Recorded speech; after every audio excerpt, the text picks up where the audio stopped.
নমস্কার বন্ধুরা, যাদের কাছে সময় খুব কম, জিমে যাওয়ার সময় নেই, অথচ কাঁধ চওড়া ও শক্তিশালী করতে চান, তারা বাড়িতেই একটি বা একজোড়া ডাম্বেলের সাহায্যে কম জায়গা এবং কম সময়ের মধ্যে নিজের কাঁধকে চওড়া ও শক্তিশালী করে তুলতে পারবেন মাত্র 3টি ব্যায়ামের মাধ্যমে। সেই ব্যায়াম 3টি আজকের আমি আপনাদেরকে দেখাবো। প্রথমেই কাঁধকে শক্তিশালী করবার জন্য সিঙ্গেল হ্যান্ড ডাম্বেল প্রেস করব। যারা নতুন তারা 3 সেট 10 থেকে 12টা করে রেপিটেশন দিয়ে শেষ করতে পারে।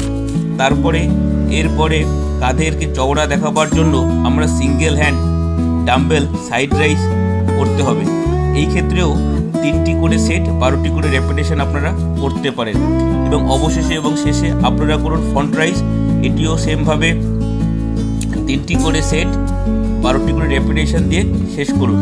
এইভাবে কাঁধের ব্যায়াম করতে থাকলে ধীরে ধীরে আপনার কাঁধ শক্তিশালী ও চওড়া হবে। নমস্কার, ভালো থাকুন, সুস্থ থাকুন।